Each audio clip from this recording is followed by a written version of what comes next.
Aujourd'hui, je vais te dire quelque chose qui risque de te déranger. Oui, désolé, mais ce thème revient régulièrement et il est temps de mettre les choses plus claires, plus simples. Et vu notre monde actuel, c'est plus que nécessaire, je pense. Parce que je sais que, comme beaucoup de gens, moi inclus, pendant beaucoup longtemps, tu mélanges sans doute encore confiance en toi, certitude, compétence et estime de toi. Tu penses peut-être que parce que tu sais faire des choses, parce que tu gères, parce que tu performes, alors tu t'aimes toi-même. Je vais te dire, je vais être assez directe, c'est pas vrai. Et ce que je vais te dire ensuite risque d'être encore plus inconfortable. Tout cela vient de ton système familial ou de ton système social. Alors, s'il te plaît, reste jusqu'au bout parce que si toi tu te reconnais dans ce que je viens de dire et si tu sombres de temps en temps dans un drame de vie, c'est pour toi, pour enfin comprendre pourquoi et pour trouver une solution. Bonjour, je suis Angelica, thérapeute du transgénérationnel simple. Pour simplifier ta vie, sortir de tes drames et trouver ton essence. Et vraiment ton essence dans la matière liée à ton futur toi, simple et clair. Tu sais, la confiance en toi ne t'appartient pas. Oui, je l'ai dit. On va commencer par ce que personne n'ose dire, ou presque personne. La confiance en toi, celle que tu utilises pour prouver que tu assures, que tu réussis, que tu bosses bien, elle ne vient pas de toi.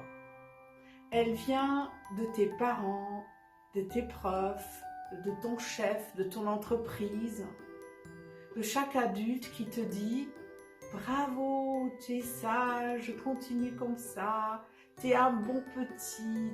Tu as été conditionné à être conforme, conditionné à performer, conditionné à attendre un bon point pour te sentir exister, pour te sentir appartenir. Tu crois avoir confiance en toi, mais c'est juste une récompense internalisée. Et aujourd'hui encore, si on te valide, si on ne valide pas ce que tu fais ou on te critique, tu commences à douter, tu t'effondres, tu paniques. Pourquoi? Parce que ce n'est pas une confiance intérieure. C'est un programme et souvent un programme en autopilote. L'estime de soi, celle que tu devrais avoir, mais que personne ne t'a apprise. Maintenant, parlons de cette estime de toi, cette estime de soi.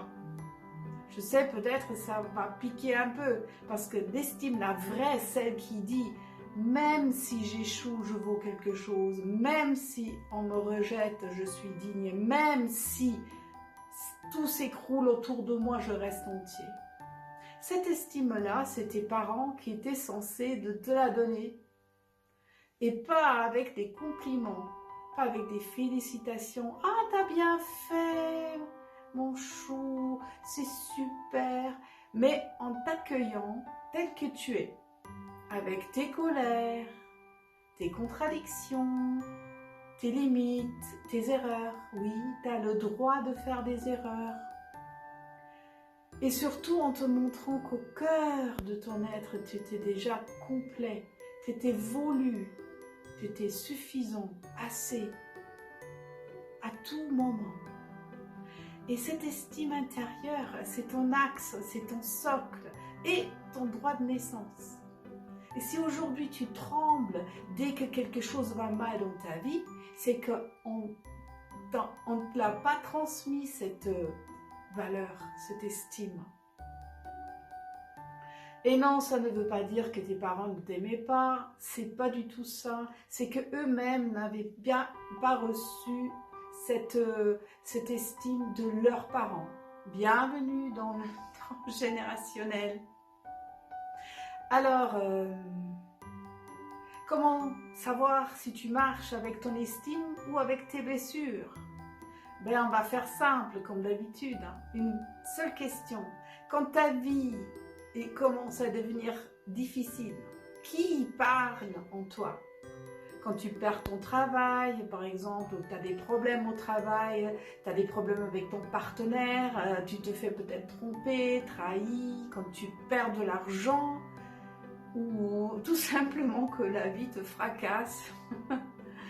Eh ben, est-ce que tu arrives toujours à te dire oui, je mérite quelque chose, je vaux quelque chose, ou est-ce qu'il y a cette petite voix acide qui dit non, t'es rien, t'es jamais assez, t'arrives jamais, encore toi? Parce que si tu entends cette petite voix-là, ce ne sont même pas tes pensées, ce sont tes héritages familiaux, la voix de tes parents, la voix de tes ancêtres, la voix de ceux qui n'ont jamais pu se donner de la valeur autrement qu'en souffrant et qu'en obéissant. Et maintenant, bah, tu le répètes comme un robot en autopilote. Et même sans te rendre compte.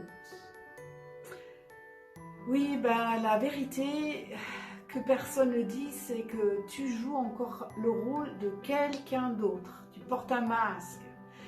Voici la partie la plus dure, c'est que tu crois de toi n'a rien à voir avec ce que tu es. Tu ne regardes pas, tu te regardes pas avec les yeux, avec tes yeux.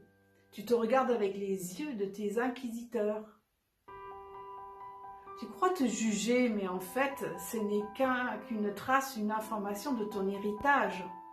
Tu crois te dévaloriser toi-même, mais tu répètes un script qui ne t'appartient même pas. Tu te crois faible alors que tu es juste connecté à la mauvaise histoire. Voilà. Je vais te le dire franchement, tu n'as jamais été vraiment toi. Tu portes des masques, comme presque tout le monde dans cette société. Tu as été ce que ta famille avait besoin que tu sois. Pour survivre, pour correspondre, pour être loyal, pour réparer, pour porter, pour appartenir. Mais jamais pour être toi. Alors on arrive à une solution. Pour voir, pour comprendre, pour savoir le pourquoi. Ce serait une constellation familiale dans le transgénérationnel simple. C'est pour pas seulement comprendre ton passé, c'est aussi un peu pour prendre en pleine figure la vérité que tu vis encore la vie émotionnelle de ceux qui t'ont précédé. Tu portes toujours leur peur, leurs croyances, leur insécurité, leur manque d'amour propre. Et tant que tu ne le vois pas, tu ne comprends pas, tu ne prends pas la conscience, tu vas continuer à foncer dans les mêmes murs, à rejouer les mêmes drames, à répéter les mêmes chutes, même si en apparence ils sont différents. On n'est pas ici pour souffrir éternellement, mais pour réveiller sa conscience. Et cette prise de conscience, elle peut t'éviter de tomber très très bas. Et puis, elle va t'aider à te relever tellement plus vite quand il y a une répétition plus tard. Il est primordial de quitter le rôle de la victime. Le moment de vérité est là. Tu veux savoir si tu es encore dans le rôle du Calimero intérieur? Alors écoute-toi parler quand tu vas mal. Si tu dis « Pourquoi ça m'arrive à moi? Oh, je ne mérite pas ça, c'est injuste, les autres sont injustes. » Alors oui, tu es encore dans le rôle du Calimero. Tu es encore dans le transgénérationnel mal digéré. Ah ben, la vérité, tu ne manques pas de valeur. tu manques juste de la reconnaissance de ta valeur intérieure parce que personne ne t'a appris à te la donner. Ce que tu cherches, ce n'est pas plus de confiance en toi, de changer d'identité, d'être plus positive, plus performante, d'avoir plus de réussite, plus d'argent. Ce que tu cherches, c'est ton axe intérieur, ton respect de toi, ton amour propre, celui qui est inaltérable, éternel, stable, divin. Cet amour-là ne dépend pas de qui t'aime, ni de combien tu gagnes, ni de ce que tu fais, ni de ce qui t'arrive dans la vie, parce que c'est ton feu intérieur. La seule personne qui peut éteindre ce feu, c'est toi, en oubliant qu'il existe. Alors voilà, si tu confonds encore confiance en toi et estime de toi, tu vas te rendre la vie difficile. Parce que on t'a appris à te construire à l'envers, comme tout ce monde extérieur est à l'envers en ce moment. Mais maintenant que tu vois, que tu comprends, tu ne peux plus faire semblant. Ta vraie valeur intérieure, elle est ancienne, elle est sacrée, elle t'attend. Et tout le travail transgénérationnel, c'est de te permettre enfin d'être toi, juste toi. Et c'est largement assez, c'est largement suffisant. Alors, si tu veux découvrir un peu plus sur mon travail, mes solutions, regarde mes liens en description. Merci à toi pour avancer parce que quand toi, tu travailles sur toi, tu guéris aussi le collectif. Et vu notre monde actuel, c'est plus que nécessaire. Alors, merci à toi. La vie est à toi. Commence aujourd'hui. Plus d'excuses. Bye bye.